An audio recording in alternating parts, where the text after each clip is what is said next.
In Sudan, sporadic violence continues in the midst of an uneasy ceasefire in the country's most recent conflict between the nation's two most powerful generals. The international community, spearheaded by the United Nations, continues to prospect for a solution to the crisis. Could a solution be found in understanding what is at stake for all those invested in this crisis? In this report, geopolitical analyst Karim Wafa helps us to unpack the context of unfolding events, while British Sudanese Rosanne Ahmed narrates her ordeal escaping Khartoum over the past few days. Vimbai Muntiri Ekbayong has this report. The fighting represents the latest crisis in the North African nation between two of the country's most powerful generals. The collision of cultures, religions, and ethnicities in Sudan has led to nearly 50 years of civil war. Since independence in 1956, there have only been 11 years of peace. Until 2011, Sudan was Africa's largest country by landmass, with the roots of its instability dating back to the early 80s, when farmers of African descent were involved in clashes with nomadic herders of Arab descent, fueled by a fierce competition for land. Civil war was sparked in 1983. However, in 1989, a compromise between the ruling government and the southern opposition groups hoped to bring imminent peace, but this was thwarted by a coup led by military leader Omar al-Bashir, whose vision was to keep Sudan unified by all means. On 11th April 2019, he was toppled by the military on the backdrop of a nationwide protest and an economic meltdown. When Omar Bashir was toppled during the 2019 Sudanese revolution, people really believed that the military regime and the rule of the military was going to come to an end, and that essentially the people would be given a voice, the people would be listened to, and the people of Sudan would actually have control over their own destiny. But unfortunately, that's something that did not happen. The military regime of Omar Bashir was replaced by another military regime, and essentially what happened in this case was that civilian rights were undermined, and they were underserved and not recognized. And to be honest, this only contributed to an aggravation of the political and socio-economic situation within the country of Sudan. This is something that we see until today, and which cumulated with the current situation within the country. The rise of Lieutenant General Abdel Fattah Abdel-Rahman Burhan was received as a victory for the people of Sudan by many, as negotiations for a transition to a civilian government began between the protesters and the military government. An uneasy path to the handover to a civilian government over a period of 2 years was charted. Unfortunately, yet again, all hopes were dashed in 2021 when yet another coup overthrew the transitional government. General Burhan dissolved the Sovereign Council and the transition government led by Prime Minister Abdallah Hamdok. General Burhan has led Sudan to date. General Burhan has been able to maintain a very powerful position because of a multitude of factors. On the one hand, we can say that the military is very strong. And in this part of the Middle East and Africa, this entire region, in general, the military, as we have seen in other parts as well of the region, tends to have a very powerful a very powerful weight, and this is something that happened in Sudan as well. So the legitimacy of General Burhan was also recognized and supported by the military, but it was also supported by other powers, by foreign powers, by powers internationally outside of Africa in the Western world, which is something that has contributed to the aggravation of the situation because of the fact that different powers essentially managed to take advantage of the fact that Sudanese society was so divided, and that they could support Burhan while also supporting other powers. The rise of the rivalry between Sudan's de facto leader and head of the Sudanese Armed Forces, General Burhan, against General Mohamed Hamdan Dagalo of the paramilitary group known as the Rapid Support Forces has its roots in the Omar al-Bashir era,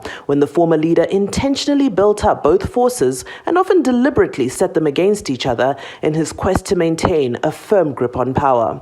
Although the clash turned violent on April 15th of this year, the tension between the two groups had been brewing for years. There's a very interesting perspective that can be expressed whenever we talk about the situation about General Dagalo, who is known also as Hemeti, and when we talk about Burhan, because of the fact that if we go back in time to 2019, when there was a Sudanese revolution, Burhan and Dagalo, also known as Hemeti, worked together, and they contributed to the formation of an alliance to topple Omar Bashir. So essentially, I remember I was reading a couple of articles a while back that were saying that towards the end of the month of March, the end of last month, essentially what had happened was that there was no speaking terms between General Burhan and General Hemeti. So essentially, we see the separation between both the generals and the increase of this gap, which contributed to the increase of instability within Sudan, because of the fact that over time, despite the fact that both of these men worked together, they essentially over time began separating and creating their own militia forces, which contributed to the creation of instability within the country. We have Burhan, who is heading up the SAF, Sudan Armed Forces. And then you have Hemeti, who is heading up the Rapid Support Forces.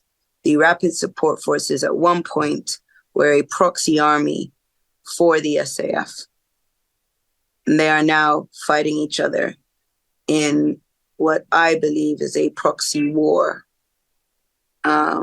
This is the makings of World War III. Could this explosion be instigated by the RSF's growing need to have key military positions and control economic assets, and its role as a group whose guns are allegedly now for hire? It is entirely due to economic resources. I mean, one just has to look at the amount of riches that Sudan has. Sudan isn't just one of the richest countries on the African continent. It is also one of the richest countries on the international level, on the global level. It has so many resources, not only limited to petroleum, to oil and gas, but also to gold, to uranium, to minerals.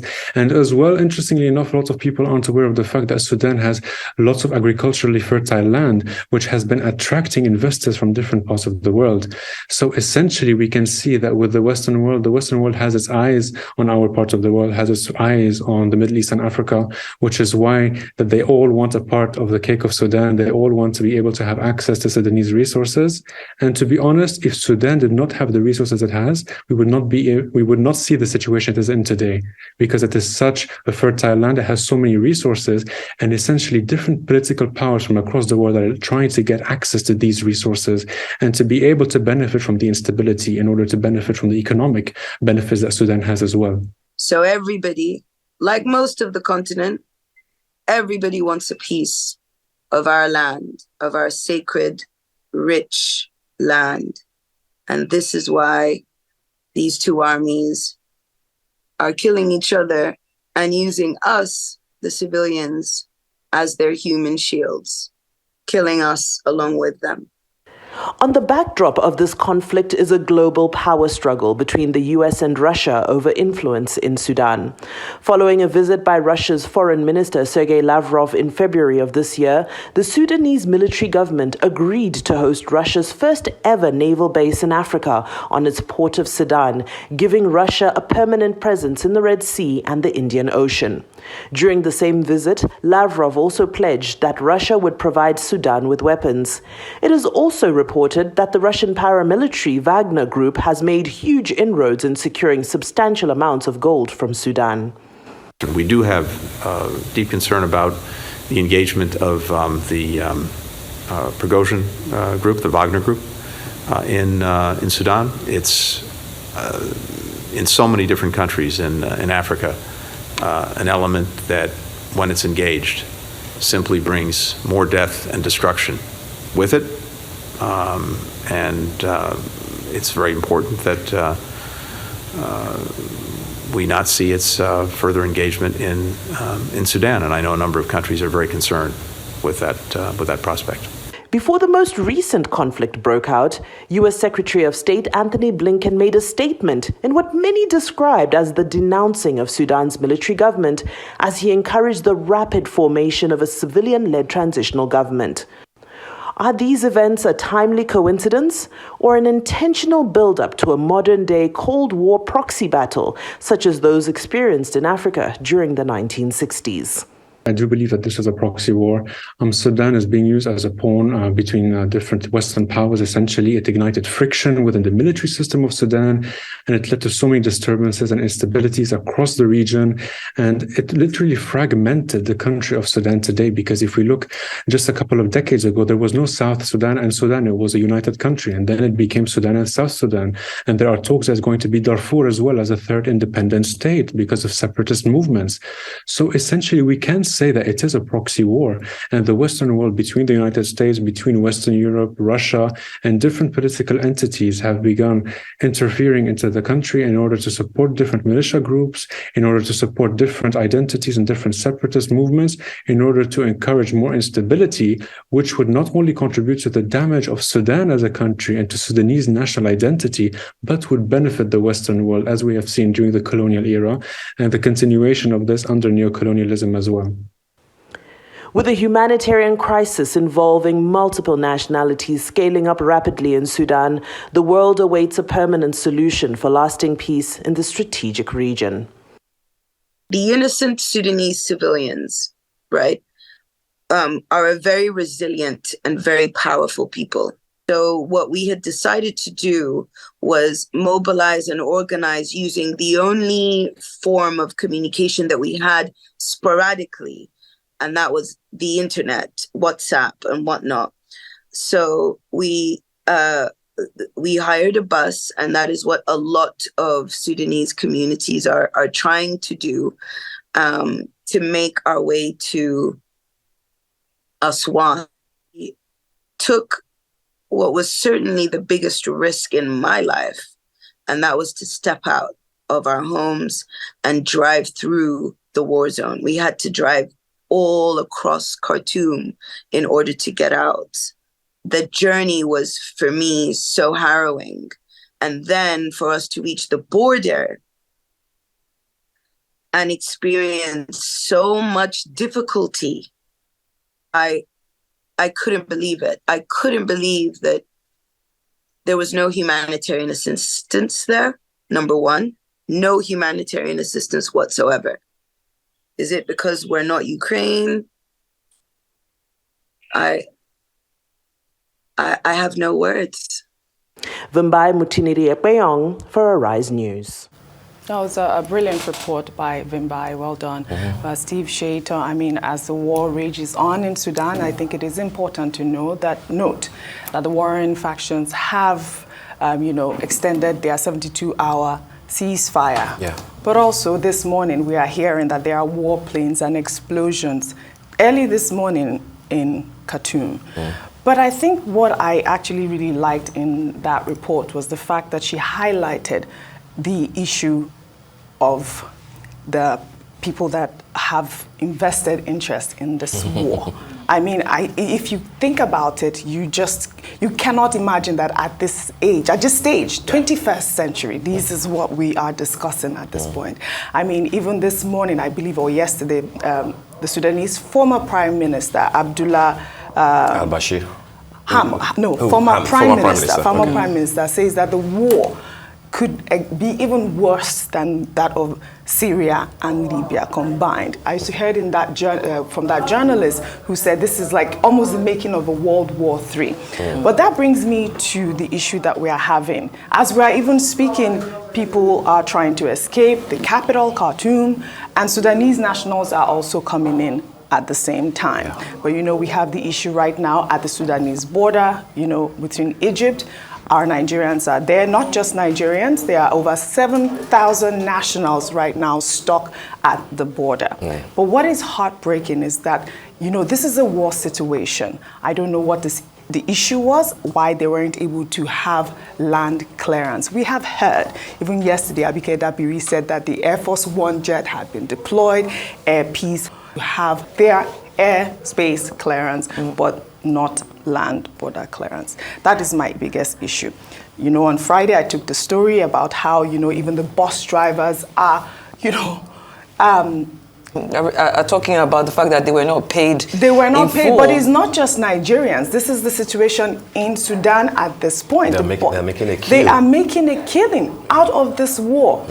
what is humanity really? That is my first question, Steve. Yeah. I mean, speaking Yes. about, what is humanity and how people stand to profit off of, wars like this. So Vimbai was looking at the fact that this in itself is a global proxy war. But before we even get there, apart from, the drivers, them being stranded in the desert on Wednesday and them finally making it to the border, there was something that, Abike Dabiri said when during the, I think, an interview on Newsnight, that, they don't have food, they don't have water, and I really just feel for this. I feel for these children because they went to Sudan to pursue a better life, a better education, and now they are they are stranded in Sudan. There are certain factors that should have already been sorted out. I was looking at a story, about the Indians who were able to successfully send their own CH-130 Hercules and C-17 flights to Port Sudan to pick up 2,100 Indians, and even in the same light, they were able to even pick up a French family. It's called Operation Kaveri. And I understand that the logistics might be very difficult, but then again, it really does show that a lot of times we're not prepared for the worst situations. The Air Force has gone there now. We've had to appeal to private citizens like Alan Oyema, who of course is sending his Air Peace flight, and we're just waiting for them to get their visa so that they can be cleared to get into Egypt and then make their way down to Nigeria. But on the other end, is this just an internal unrest, or is it just becoming another proxy conflict that is being fought on behalf of larger interests? Now we're seeing the battle between the RSF, of course, and the paramilitary, these two separate factions, and it's becoming worse and worse. We're looking at about 500 lives lost and 10,000 of people displaced. But what I'm seeing here is that this in itself is setting the stage for a gory recap of the happenings and destruction that we saw in Ukraine, last year and even in parts of this year. Now, the US in itself has been battling for a civilian government in Sudan to bring peace to the nation, quote and unquote. But it's never that simple with America. Russia was on the verge of setting up a naval base in Port Sudan where it's supposed to be parking its naval assets and, of course, nuclear submarines with 300 soldiers. And the feedback that we're getting is that they don't want that, and that in itself is the underlying factor. So for me to look at two huge countries, that have separate interests, using an African country like Sudan that was already, has a major civilian, unrest, using that, just it's really heartbreaking, and I really hope that this can be resolved sooner rather than later. Even though that's not the reports that we're getting from the UN, that it might take much longer before this in itself is resolved. But let's get those Nigerian students out of there. Nigerian government, we really need to do better. Absolutely. I mean, thanks, Shaitan, for unpacking what is obviously a complex situation. Two key areas that I would like to narrow it down: the conflict itself and all the shenanigans that are happening, and then how it looks like Nigeria as a nation has dropped the ball in dealing with evacuation of our citizens. Sudan is not new to this sort of conflict. You remember that until 2011, when Southern Sudan, had to be severed from Sudan. Sudan used to be the largest by landmass, in Africa. And you can imagine when you have such a huge landmass, and then you now have what Shaitan calls, of course, and Vimbai, a proxy kind of conflict. It means that you have sufficient space to play with. What was said about what was that place in Borno, the forest where they were taking all the kidnapped girls in Borno State.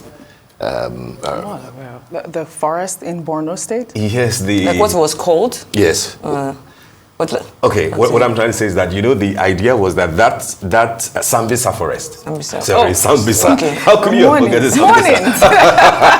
Sunday morning. Sunday mornings. Yeah. The idea was that it was the Sambisa area itself is probably bigger than almost as big as Lagos, if not bigger than the size of Lagos. So you can imagine if you have to navigate that area alone, how difficult it will be for our military. Now consider a country that is almost like 3 times the size of Nigeria. Not, not just Sambisa or Borno or Niger State, which are the largest in Nigeria. So we're dealing with something that will be very difficult because of how weapons and ammunition will be pouring in.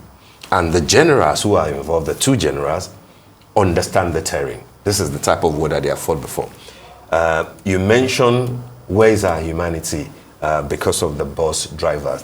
You can't remove that from the whole ecosystem of the war. No, you can't. Because you can't, okay, Nigeria says we have paid for 40 buses. So far it's about 13. Out of the 27 that they were even able to lock down, it was only about 13 that were able to move to the border side, before they were now denied entry because, somebody dropped the ball and couldn't tidy the visa requirement. In a situation like that, you won't have the opportunity to do insurance and everything. So you rely on the trust and, of the bus drivers and those who are giving you the buses. It's because the money that you are paying, the $1.2 million that you are paying, is going back to fund the same conflict that you are running away from. How we arrive at $1.2 million, that's a different case, and I say that Madam Abike Dabiri is already putting NEMA and the Humanitarian Ministry, on notice to say, we are not involved here, you have to account for this money. But you know that on the average, even in Sudan itself, it will cost for those who understand the terrain, not diplomats who are just making phone calls from another country, between $6,000 to $10,000, as we are told, per bus. And you are paying in dollars. All those monies go back to, because nobody can guarantee that you are able to drive out of Khartoum or out of anywhere in Sudan up to, after about 4 hours or 20-something hours of trip to the border area. Nobody will guarantee you safety if they are not connected to the conflict itself. So what you are paying for is protection, and indirectly you are paying to fund that same conflict. I mean, but you are asking how they arrived at that. If you have to even divide it individually, they said 5,500 Nigerian students are to be evacuated. Divide $1.2 million by 5,500 per head is about $200. So Steve, really, it is not a lot of money. A lot of people are just going crazy about this figure. We do have to point out that they didn't fill up those, this is personal for me, they didn't fill up those buses with food and water. So I'm really trying to imagine what those children are going through right now. That is the main point, because they are there. They have been there for about 3 days now in the bus, the same bus that are exploiting these people that are victims at this point. Really unfortunate situation. But I just want to understand what the Nigerian embassy in Sudan did earlier. I mean, there was that conversation. Why did they drop the ball at this point? I mean, this is just the conversation. But even Nigeria have done well, I would say, in terms of even trying to evacuate our citizens, because only just yesterday, America just announced its first citizen evacuation at this point, because they had been evacuating diplomats at that time. Yeah. But I mean, I think if we have to commend Nigeria, Nigeria did well in that particular instance. But we need to know what's happening to our Nigerians at the border. Yeah. They are students, and we don't even, I've seen videos. Yes. They've been sending me videos. They are scared at this point. Just very quickly, Oji, part of the problem is holding the Nigerians in Diaspora Commission responsible. Yeah, and I think that Abike Dabiri is putting herself up unnecessarily for what is not her business. Yes. The bill that set that commission up in 2016 is very clear about the job schedule of the bill. You are not the Foreign Affairs Ministry. The embassies are not responsible to you directly. Right. Let the foreign minister speak. Let the ambassador speak. I love this point you just made, because I even did some research, because she's giving out even some information that may not be correct. She talked about even the Nigerian Air Force being deployed on Friday. It's not our job. Do you even know if they're there or not? I mean, that is the issue here. I mean, those are things that are not her job, like you clearly stated. Absolutely. The right people need to speak up so we can understand. Especially the Minister of Foreign Affairs. Put him on the spot, let him come out clean to Absolutely. Nigerians what's going on there.